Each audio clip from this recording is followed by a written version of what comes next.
রাজধানীর মিরপুরে শহীদ বুদ্ধিজীবী স্মৃতিসৌধে জাতির শ্রেষ্ঠ সন্তানদের প্রতি ফুল দিয়ে শ্রদ্ধা জানিয়েছেন রাষ্ট্রপতি মোহাম্মদ শাহাবুদ্দিন ও অন্তর্বর্তী সরকারি প্রধান উপদেষ্টা ডক্টর মোহাম্মদ ইউনূস। এরপরে শ্রদ্ধা জানান উপদেষ্টা পরিষদ। আইন উপদেষ্টা আসিফ নজরুল বলেন, বুদ্ধিজীবীদের আত্মত্যাগের ধারাবাহিকতায় ২৪-এর গণ অভ্যুত্থান হয়েছে, তা রক্ষা করতে হবে। প্রেস সচিব বলেন, ১৯৭১ সালের হানাদার বাহিনীর জুলুমের পুনরাবৃত্তি ২০২৪-এ করেছে আওয়ামী লীগ। হাবিব রহমানের প্রতিবেদন।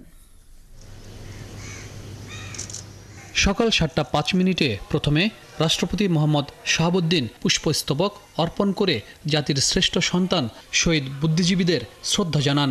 এরপরই সূর্য সন্তানদের সম্মান জানান অন্তর্বর্তী সরকারের প্রধান ডক্টর মোহাম্মদ ইউনূস। কিছুক্ষণ নীরবে দাঁড়িয়ে থাকেন রাষ্ট্রপতি ও প্রধান উপদেষ্টা।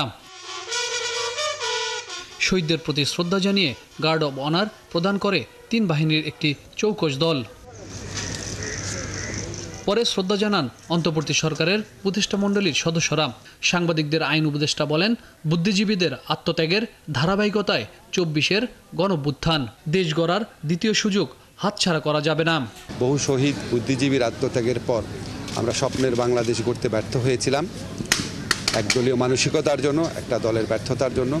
আজকে কোনোভাবেই যেন সেই ব্যর্থতার পুনরাবৃত্তি না হয়। আমাদের তরুণদের আত্মত্যাগের বিনিময়ে রাষ্ট্র গড়ার যে দ্বিতীয় সুযোগ আমরা পেয়েছি, সেই সুযোগ যেন আমরা কোনোভাবেই নস্যাৎ না করি। প্রধান উপদেষ্টার প্রেস সচিব জানান, শহীদ বুদ্ধিজীবীদের আদর্শ ও দেশ গড়ার স্বপ্ন ধারণ করে অন্তর্বর্তী সরকার। ৭১-এর হানাদার বাহিনীর জুলুমের পুনরাবৃত্তি ২৪-এ করেছে আওয়ামী লীগ। যেই নতুন বাংলাদেশ গড়ার প্রত্যয়ে প্রফেসর ইউনূস এগিয়ে যাচ্ছেন, এটা সেই শহীদ বুদ্ধিজীবীদের যে ড্রিম ছিল তারই একটা কন্টিনিউয়েশন। সেই আলোকেই আমরা এগিয়ে যাচ্ছি। জুলাই গণঅভ্যুত্থানে ছাত্র জনতা গণতন্ত্র, মানুষের অধিকার ও বৈষম্যহীন সমাজ প্রতিষ্ঠার জন্য যে লড়াই করেছে, তা বাস্তবায়নে কাজ করে যাচ্ছে অন্তর্বর্তী সরকার। ১৯৭১ সালে মানুষের গণতান্ত্রিক অধিকার আদায়ে যারা শহীদ হয়েছেন এবং একটি পতাকার জন্য যারা জীবন দিয়েছেন, সেই পতাকা যেন আর কখনোই সেই অধিকার না হারায়। মানুষের গণতন্ত্র এবং মানুষের যে অধিকার, তা যেন আর বিঘ্নিত না হয়।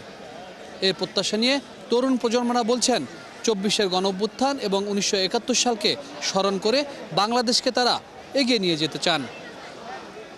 হাবিব রহমান, ৭১, ঢাকা।